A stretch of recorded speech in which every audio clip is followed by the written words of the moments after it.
Hello, and welcome to this new story. A story of failure, of fear, of dreams that were almost lost before they even began. This is not a story from a movie. This is real. This is the story of a man who had nothing. No confidence, no fluency, no proper English. He lied on his resume, not to cheat, but to survive. He said he could speak English fluently, when he couldn't even introduce himself properly. He was terrified. But that one lie changed his entire life. This story is not just about learning English.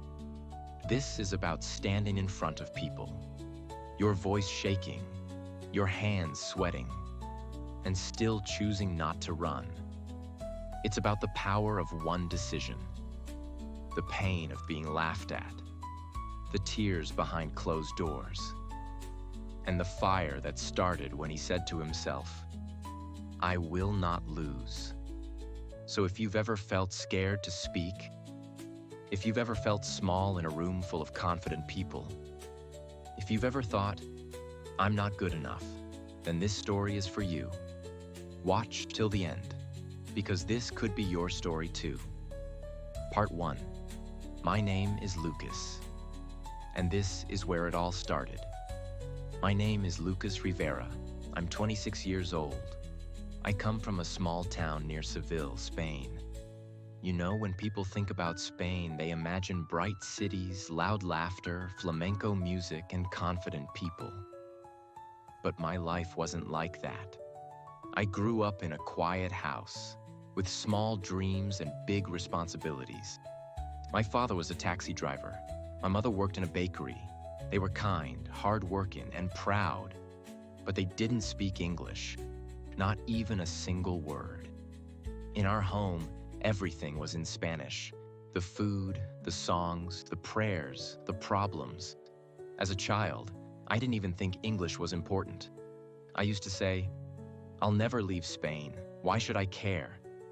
But deep inside, I had a dream. A dream I was afraid to say out loud.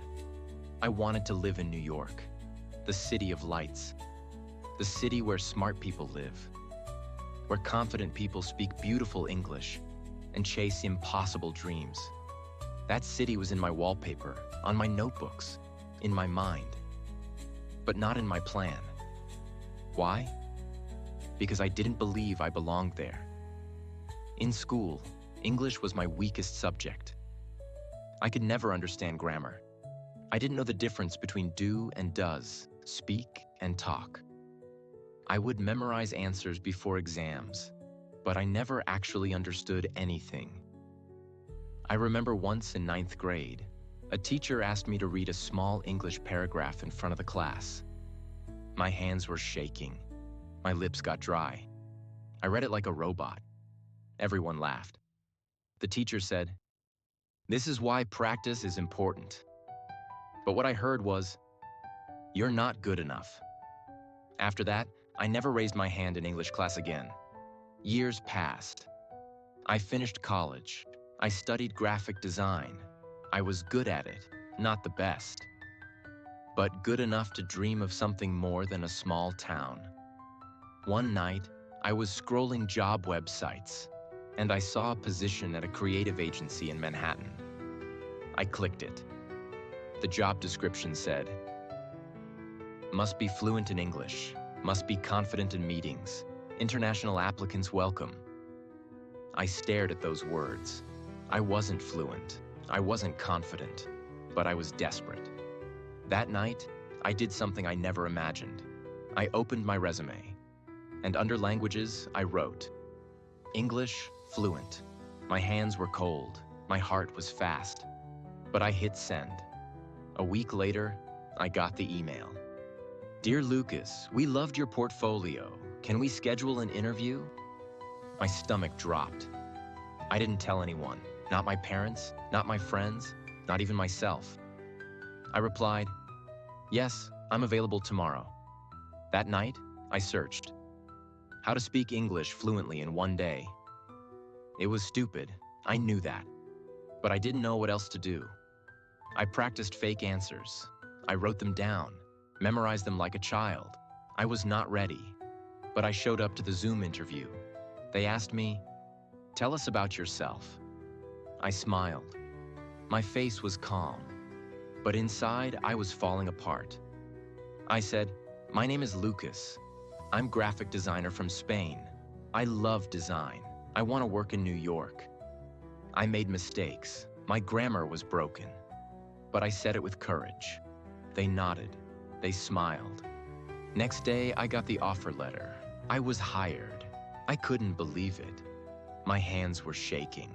I showed my parents. They didn't understand all of it, but they were proud. 2 weeks later, I was on a plane to New York. I had never been out of Spain before. I had never spoken full sentences in English before. But now, I had to live in a new country, work in an international office, and speak English every day. That lie on my resume became my biggest truth, because now, I had to survive it. Part 2. The first day. The boy who lied walked into reality. The plane landed at JFK International Airport around 5:45 p.m. My hands were cold. My back was stiff. But my eyes, they were wide open.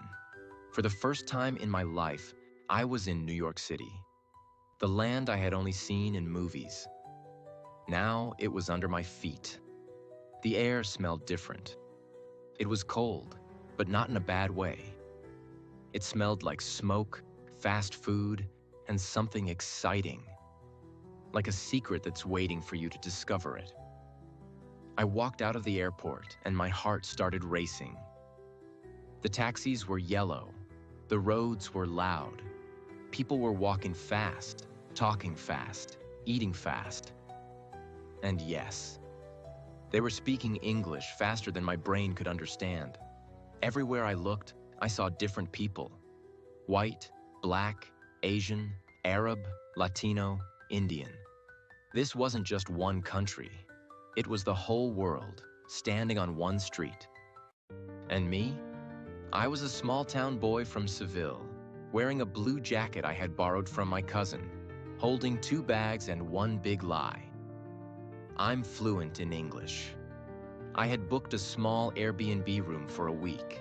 It was in Queens. I chose the cheapest one, $38 a night. The room was small, just a bed, a window, a tiny table, and a dusty lamp. But I felt rich. I felt like a movie star in a cheap hotel. Because this wasn't about luxury. It was about freedom. I spent my first evening walking. I didn't go to Times Square. I didn't go to the Statue of Liberty. I just walked around the blocks near my stay. I watched people. I listened to conversations. I looked at store signs and menus and tried to read them silently. I was hungry, but I was too scared to order food. I didn't know how to say it. What if they asked me something? What if I didn't understand?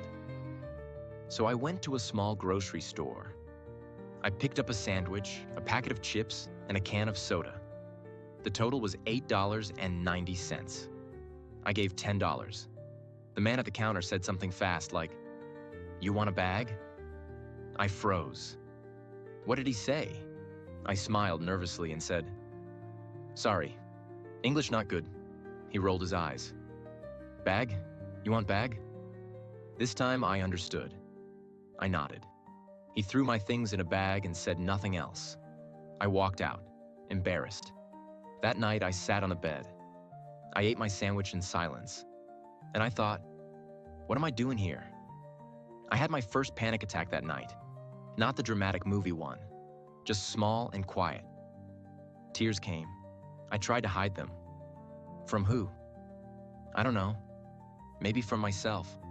I whispered to myself, "You said you're fluent. Tomorrow is your first day at work. What if they find out? What if they fire you? What will you do?" The next morning, I woke up at 6 a.m. I took a shower. I used my own towel because the Airbnb one looked old. I wore a simple white shirt, black jeans, and my only pair of office shoes. I had no winter coat, so I wrapped a scarf around my neck like armor. I took the subway for the first time. It was loud, crowded, confusing. I kept checking Google Maps every 2 minutes. I missed my first train. Then I stood on the wrong side of the platform. Then I got off at the wrong stop. Finally, I reached my office building in Manhattan. It was beautiful. Tall glass windows, a golden logo on the door, people in clean suits and powerful shoes. My heart was thumping like a drum inside my chest. I walked to the reception. The lady smiled and said something fast. I didn't catch all the words. Something like, "Hi, welcome, name and appointment, please?" I smiled. "My name Lucas, first day today." She typed something. "Ah, Lucas Rivera. Yes, you're with creative team, 12th floor." I nodded. I didn't say anything else. I didn't even say thank you, because I was afraid I'd mess up. The elevator ride was long, not because of the time, but because of my thoughts. Will they know? Will they laugh? Will they understand my accent? The doors opened. A woman in a black blazer greeted me. "Hi, Lucas. Welcome. I'm Sarah, your team lead. Come, I'll show you around." She was warm, friendly, confident. She spoke fast, but with a smile. As she walked me through the office, I tried to listen. I caught only some words. "This is the pantry. Free coffee here. That's the conference room. Our creative team sits here." I kept nodding like I understood everything, but inside, I was drowning. Then we reached my desk. It was clean, modern. There was a small welcome card with my name on it. "Lucas Rivera, welcome to NYC." My eyes watered again. Not because I was sad, but because I had made it here, somehow, with broken English, with fear in my heart. But I was here. I sat down, opened my laptop, pretended to look busy. Then came the real test. At 10:30 a.m., we had the team meeting. 6 people, all native speakers, fast, fluent, funny. They were joking, laughing, sharing ideas, throwing words like, "Let's circle back. Maybe we can pivot." What's the vibe we're going for? I didn't know what any of those meant. My hands were cold. My lips were dry. I said nothing. Then Sarah said, "Lucas, what do you think?" Time stopped. I looked up. I opened my mouth, and nothing came out. Then I forced myself. I think design is nice, but maybe a little more bright." Silence. Then one guy said, "Yeah, I see what you mean. Add more color, right?" I nodded fast. Yes, more color." The meeting moved on. No one said anything, but I knew they noticed. My words were broken. My grammar was basic. I sounded like a beginner. And I was. After the meeting, I went to the bathroom. I looked at myself in the mirror, and I said, "You have 2 choices. Be scared forever, or become fluent, become fearless, even if it takes time." That day, I made a decision. I would no longer be Lucas from a small town. I would become Lucas, the man who taught himself English from zero, who changed his life word by word, sentence by sentence. That night, I didn't go out. I didn't call my family. I sat in my small Airbnb room. I opened a notebook, wrote on the top, "Mission, English fluency," and I wrote a plan. Wake up at 5 a.m. every day. Watch 1 hour of English videos with subtitles. Repeat what I hear. Write 5 new sentences daily. Speak in the mirror. Record myself. Don't miss a single day. No excuses, no fear. And finally, you lied once. Now earn the truth. That was the first day, and it changed everything. Part 3. From silence to voice. The days that changed me. I woke up the next morning at 5 a.m. It was dark outside. The room was cold. The heater in my Airbnb made a strange sound like an old man coughing. I pulled the thin blanket off me, sat up, and rubbed my eyes. I was tired. I had slept only 4 hours. My body said, sleep more. But my mind screamed, no, you made a promise last night, wake up, start now. So I stood up. I took a deep breath and said out loud, good morning, Lucas. Today, we begin. It was my first morning training myself in English. I made a cup of coffee in the small shared kitchen. The coffee was bitter, but I didn't care. I was hungry, but I didn't eat. I only had one goal: become fluent in English, whatever it takes. I opened YouTube on my phone. I searched English conversation with subtitles. I found a video of two friends talking in a coffee shop. One was saying, hey, long time no see, how have you been? The other said, I've been great, just busy with work. You know how it is. I paused, rewound, played again. Hey, long time no see. I repeated it out loud. Hey, long time no see. Again. Hey, long time no see. I spoke slowly, word by word. My tongue felt stiff. My mouth was not used to these sounds. It was like teaching a baby to talk. Then the second sentence. I've been great, just busy with work. I broke it into small parts. I have been great. I've been great, busy with work. I repeated it 10 times. Each time I felt a little more confident. I had never done this before. Back in Spain, we just memorized grammar rules. Nobody taught us how to speak naturally. But now, here I was, a grown man in a foreign land, learning to speak like a child. And you know what? It felt powerful. That 1 hour practice became my morning ritual. Every day, 5 a.m. to 6 a.m. before work, no matter how cold, no matter how sleepy. I called it my power hour. After 1 week, I added a mirror practice. I would stand in front of the bathroom mirror and talk to myself in English. Sometimes I introduced myself. Hi, I'm Lucas. I work as a designer in New York. I love creativity and good coffee. Sometimes I acted like I was ordering food. Hi, can I get 1 cheeseburger, 1 fries, and a Coke, please? At first, I laughed at myself. I felt stupid, but I kept going. Because I remembered something I heard once. Embarrassment is the price of growth, and I was ready to pay that price. Every day after work, I came home tired. But I didn't stop. I made a schedule, 6 p.m. to 7 p.m. Watch English TV shows with subtitles, 7 p.m. to 7:30 p.m. Write 5 new sentences in my notebook, 7:30 p.m. to 8 p.m. Record myself speaking and listen to my voice. Yes, I recorded myself. My voice sounded strange. My accent was strong. My grammar was weak. But I did it. Every single day.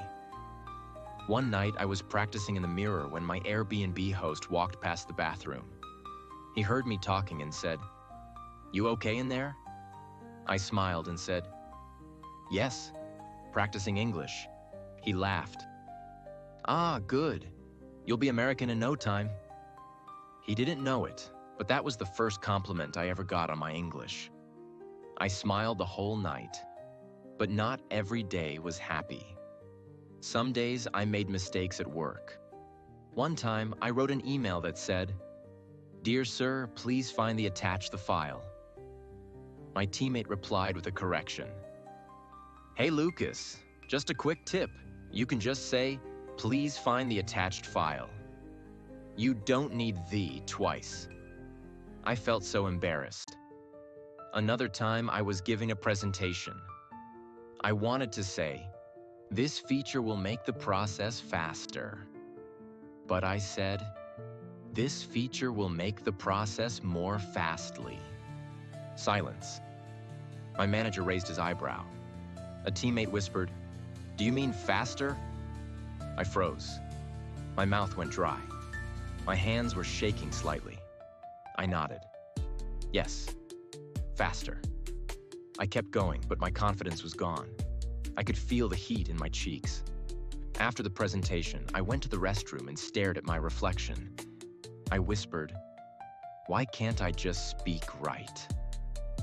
On the train home, I sat by the window, trying not to cry in public. When I got home, I did cry. But then, I opened my grammar book.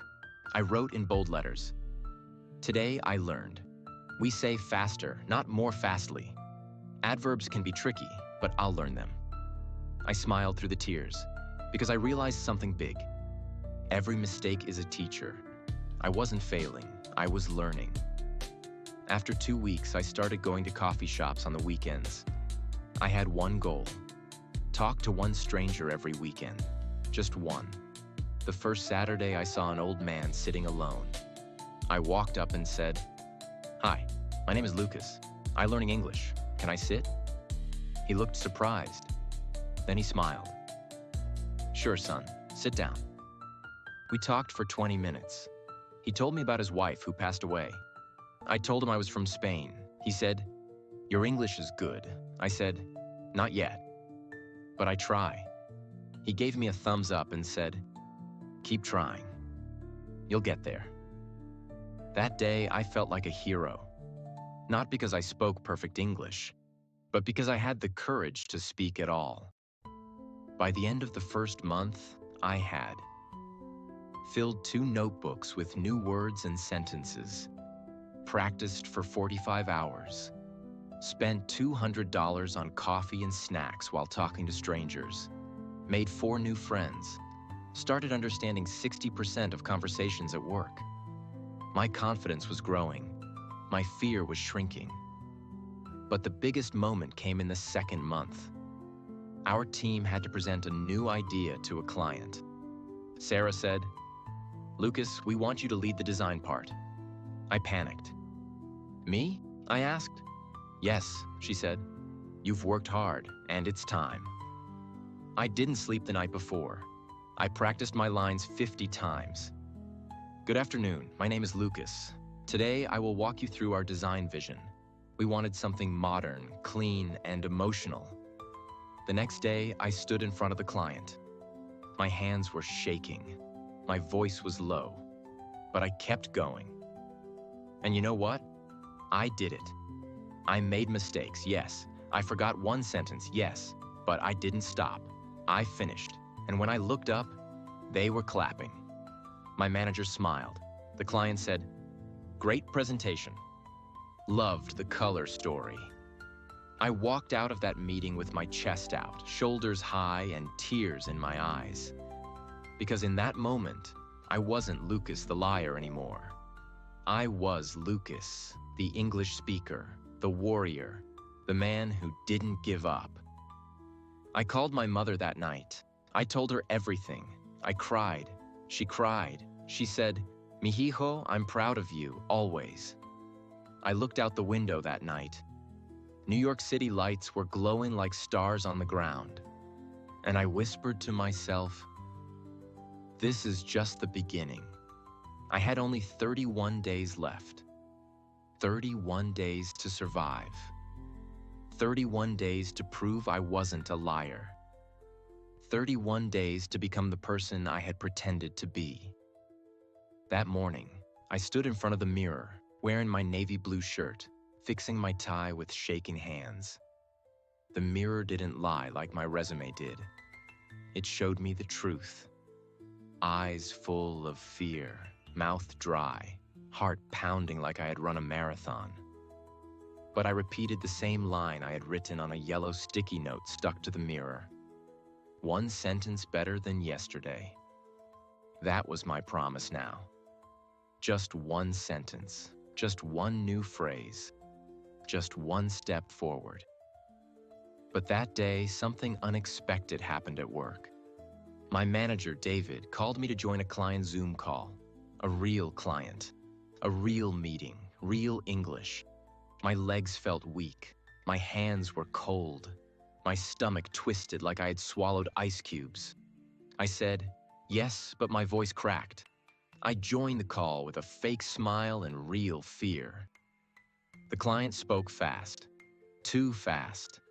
I understood only 20% of what he said. I tried to smile, nod at the right times, and laugh when others laughed. I kept writing down every new word I heard. After the meeting, David said nothing. He just looked at me and walked away. That silence hit me harder than any insult. I knew I had failed. That night, I couldn't sleep.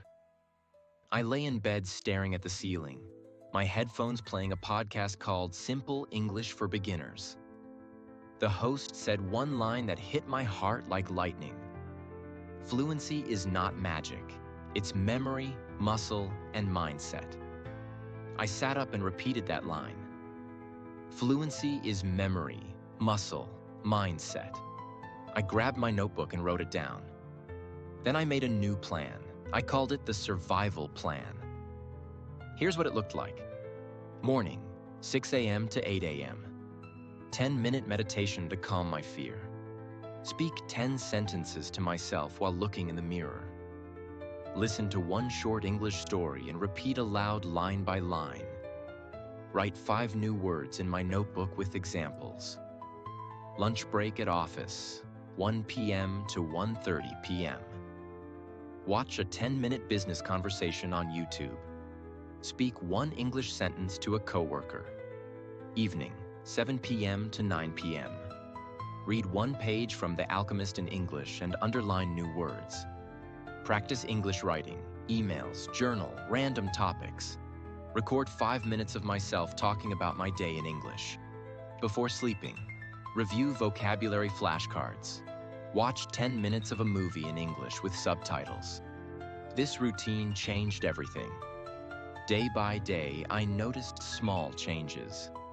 On day 34, I ordered food confidently at Subway without switching to Spanish.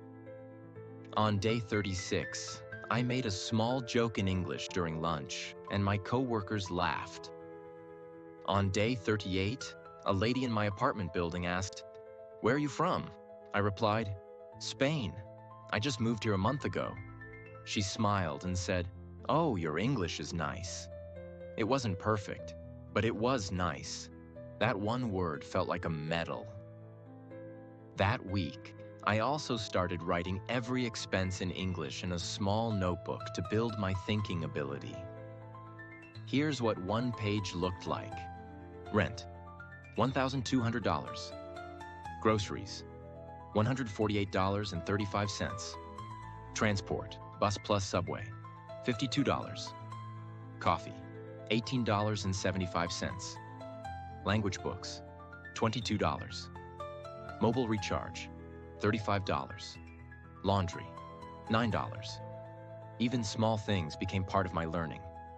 When I did laundry, I wrote, washing, drying, folding clothes. When I bought groceries, I made English lists. Eggs, cheese, cereal, toothpaste, apples, chicken. Every action had English in it now. I didn't live English, I was breathing it. But then came the biggest test. Day 41. A team member was sick. David asked me to handle a 10-minute internal presentation. I froze. I wanted to say no, but something inside whispered, "You're ready."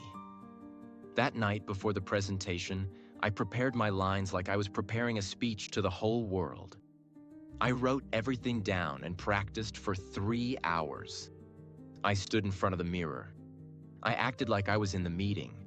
I said, "Good morning, everyone. Today, I'll share the progress of the Blue Tech project. First, let's look at the timeline." Again and again. Over and over. I even practiced my smile. I wore my best shirt, polished my shoes, and reached office early. When my time came, I stood. My hands were shaking, but I took a deep breath and started. I didn't read. I spoke. I forgot a few lines, but I replaced them with simple English. I smiled when I made a mistake. I added a little joke, and it worked. When I finished, I saw David nodding. For the first time, I felt like I belonged. Later that evening, I sat in a cafe, opened my notebook, and wrote, "Today, I became the man I lied about 41 days ago." Then I wrote a question. What else can I do in 19 more days? And with that, my journey reached a new level. Part 4. The language that gave me a new life. 19 days. That's all I had left before I had to prove myself completely. But something had changed in me. I was no longer afraid. Every day I was speaking more, listening more, understanding more. I didn't count English as a subject anymore. It had become part of my blood. I started enjoying English. I would read street signs, shampoo bottles, toothpaste instructions, bank forms, everything. Even mistakes didn't hurt anymore. I learned to smile at them. I remember one day I was in a cafe. I ordered a coffee and sat with my laptop. A man beside me, an older American, looked at me and said, "You're not from around here, are you?"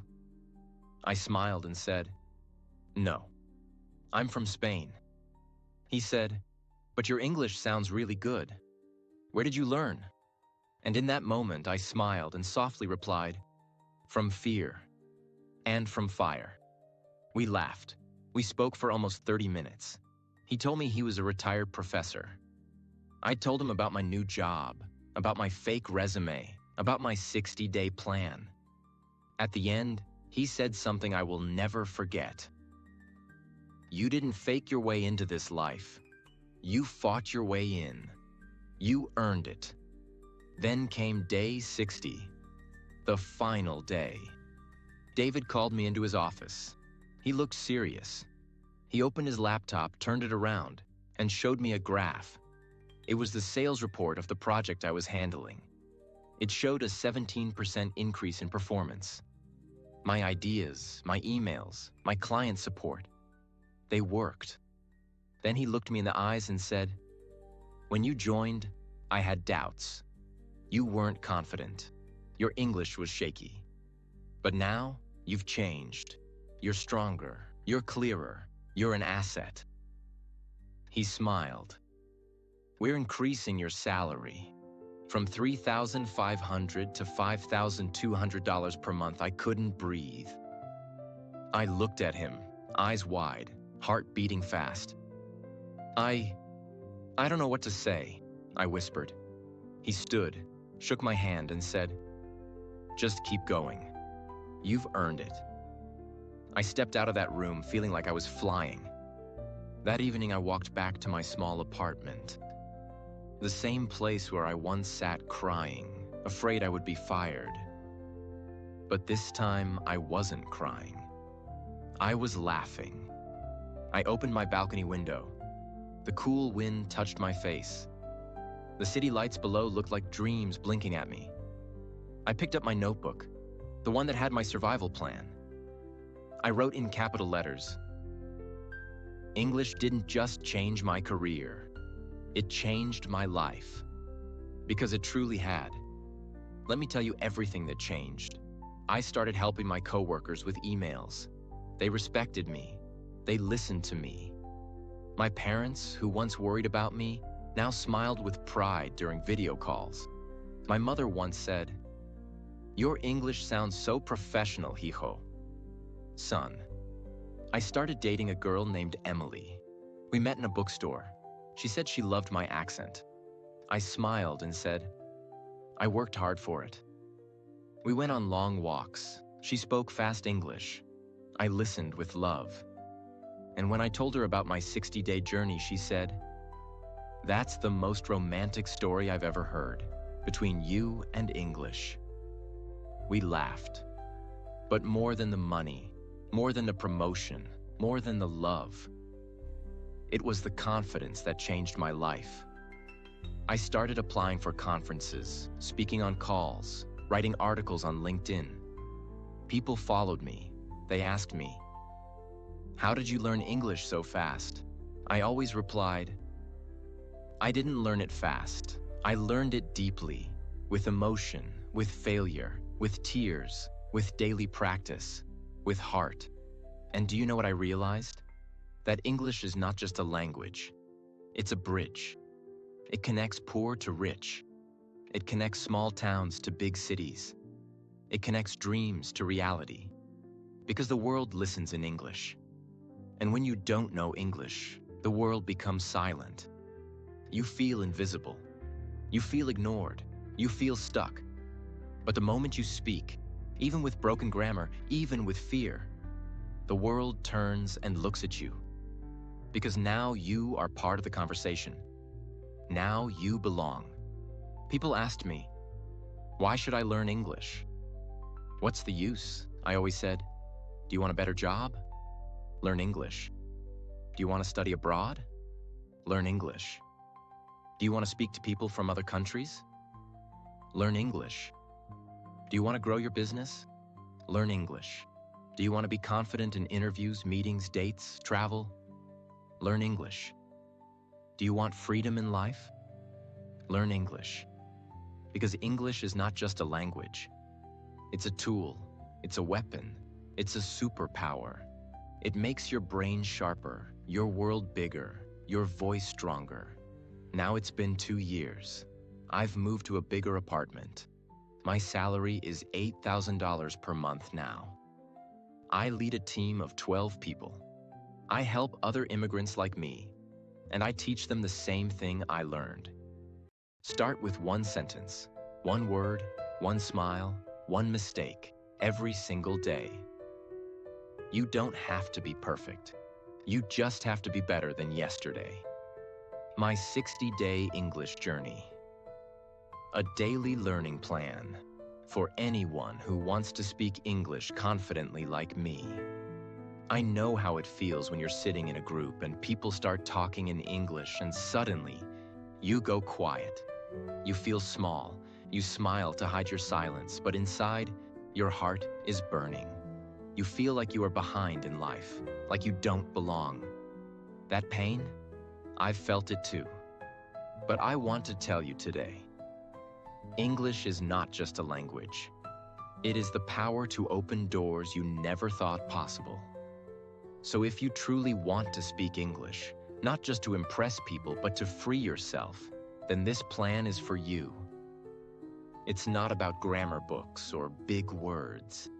It's about small daily steps that can change your life forever.